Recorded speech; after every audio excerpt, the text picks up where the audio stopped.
SCAPE is a biennial of public art, and it's the major biennial or major event dedicated to public art on a regular basis in New Zealand. This one is the 7th biennial.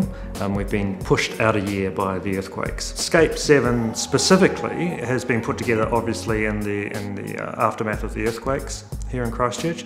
So it's quite specifically starting to look at or insert itself into the process of city development, city recovery, city rebuild. So there was no sort of fixed thematic, but I came up with 3 principles that I wanted artists to think about.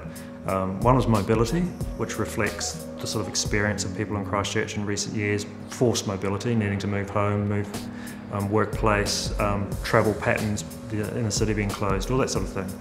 But also practically artists thinking about works that could be mobile, if they needed to be. Artists working around ideas of the unexpected.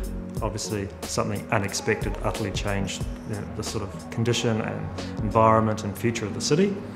But also that the unexpected can throw up unexpectedly interesting and positive things. And so much has taken place in the last couple of years in Christchurch that can be celebrated despite it coming out of such an awful event. And then possibility, the possibility coming out of the unexpected. So those are principles that we took to each of the artists and asked them to think about within their own ways of working. Blair brought a huge international reputation. He was able to put together a really dynamic mix of artist projects and come up with a theme that was really important in terms of how it responded to the city after a disaster. All of the artists involved had great credentials in terms of their positioning, their standing and their reputation within the New Zealand and international art world. Well, public art is a sort of integral part of any sort of vibrant, healthy, exciting urban environment. You know, it just provides that little extra something to the way in which we encounter the space around us, the way in which we might even just move through, or our parks or our footpaths, or look at new buildings, or just experience each other also socially within a space. So public art is a really kind of vital element of ensuring that there's a sort of sense of vitality and creativity amongst our everyday environment, that it's not something that's simply boxed away in galleries or theatres, etc. We can't do an event of this scale without a large number of partnerships and in-kind sponsorships. We work very strongly with industry. It's part of our model, is to connect the fabrication and the manufacturing of art with artists' artworks and create a dialogue between the artists and industry so that both learn out of the process. Since the start, we've actually installed 9 permanent works and 160 temporary works. That's a phenomenal figure. Most of the services and materials, and of course the hard work, is supplied by local businesses through sponsorship agreement. Sponsorship's important because we couldn't actually do it without them. And we really need to actually get them to work with us to make Christchurch a more interesting and a better place for us all to live in.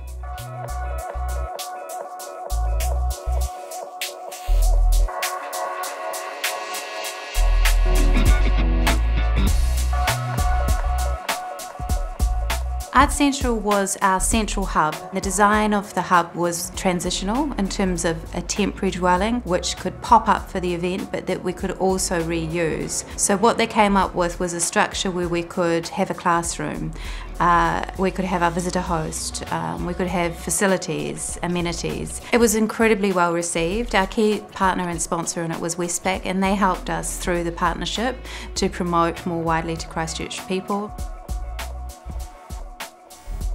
Working with the SCAPE team has been a dream because they're so dedicated and focused, and I know that it's not easy to sort of present these kind of large-scale projects in a city that's needing its resources and needing time from all of these contractors and suppliers and whatever. So for an art project on this scale to take place in a city anywhere in the world would be an effort, but for here it's astounding. These projects are exceptionally difficult to organise. You've got every single kind of planning authority, council, you've got permits and all sorts of stuff to deal with, and it's all taking place in a city that's currently being rebuilt. I think SCAPE have been incredibly supportive.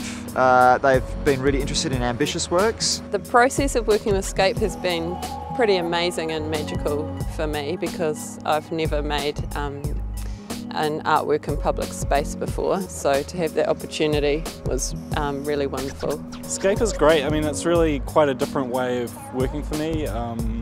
SCAPE has meant that I've had to work slightly differently and plan things out and kind of hand it over to other people quite a lot, and that's been really good. I've really enjoyed it. It's been interesting to see what's possible. To get this kind of opportunity to work with people and to show my work in this kind of skill, I think that's the best thing for me.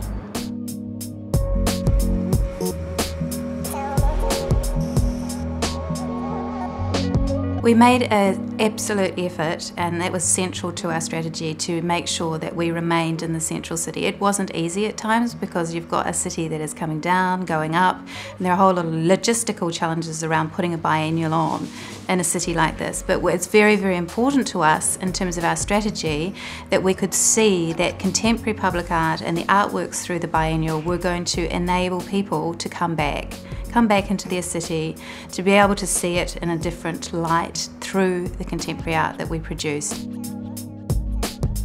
Public art can help define space, create space, and create place for people to re-engage with their city.